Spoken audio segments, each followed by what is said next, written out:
Always power off the computer and unplug the computer before working on it.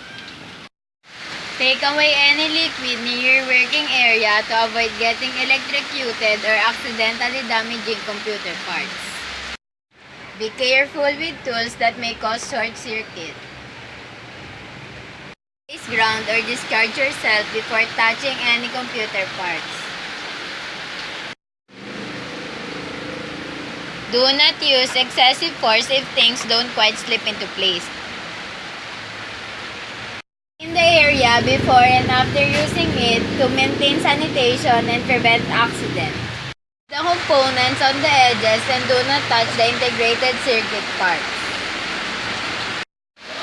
Always wear personal protective equipment in accordance with the organization's OHS procedures and practices.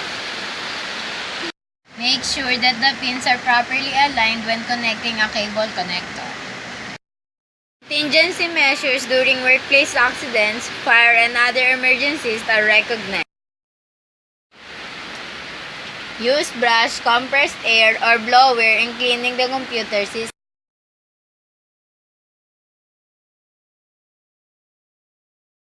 Today, now we are going to show you the steps of how to disassemble a system unit.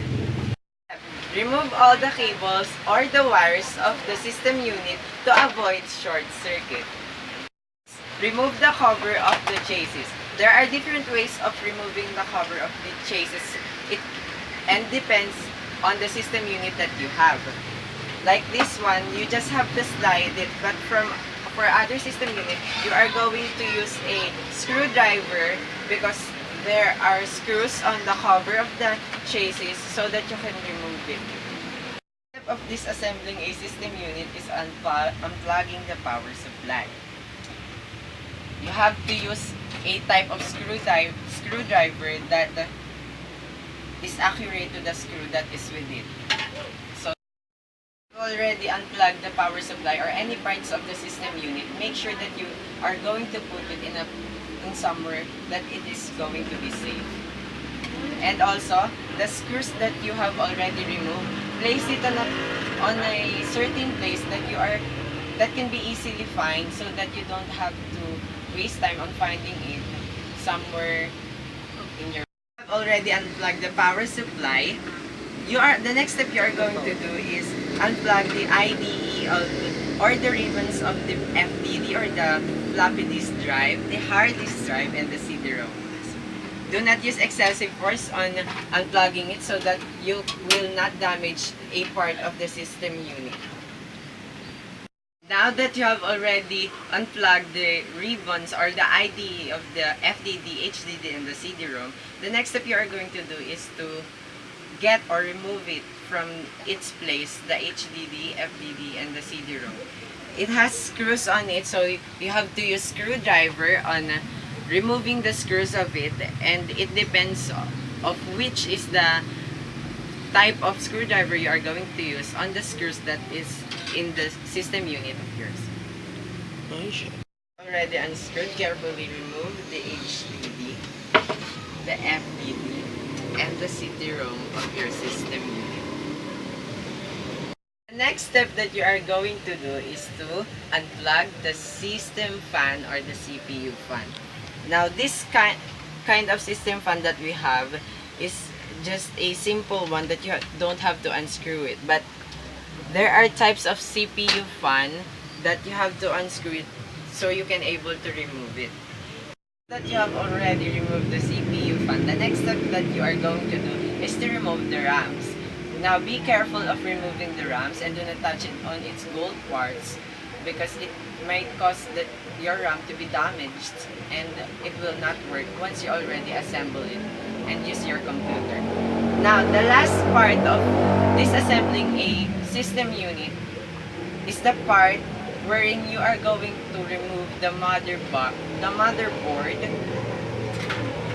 This is the motherboard. This is the most important part of a system unit because it contains all the parts that makes your computer to work. This is the place where your RAM is connected, and every part of it is important. So you have to be careful on removing it and put it in a place that it will be safe. After that, use your the last part that you are going to do, or the last step that you are going to make, is to clean the system unit, wherein this is the main objective of disassembling a system unit, because you have to clean it so that you are sure that no damage has been done on your system unit. Now, those are the steps of disassembling a system unit. Hope you learned something today. Thank you.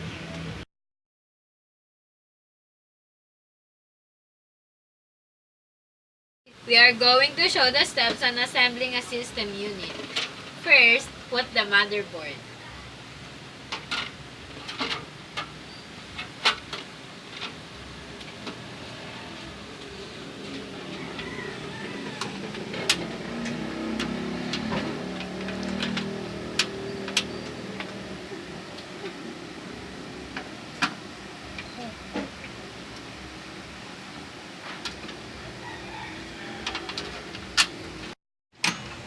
After that, install the system fan.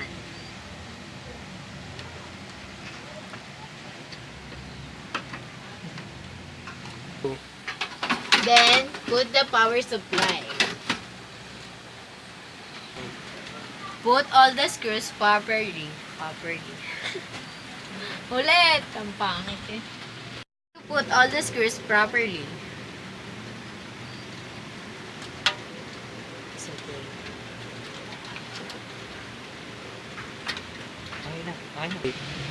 Next, put the HDD, FDD, and CD-ROM in their proper places.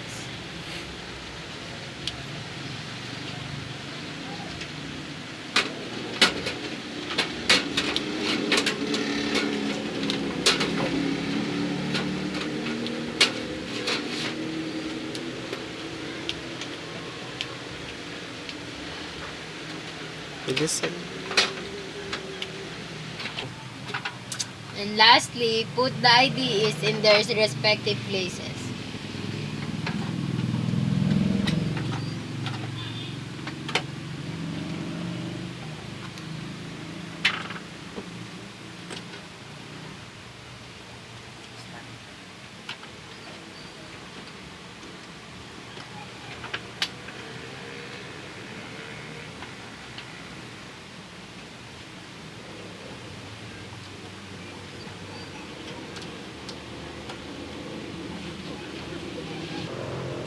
Put the cables of the power supply.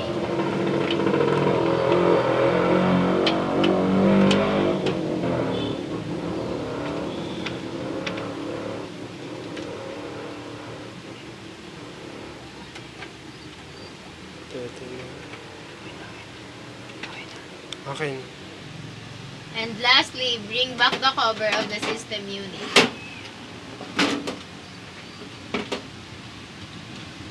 Thank you for watching.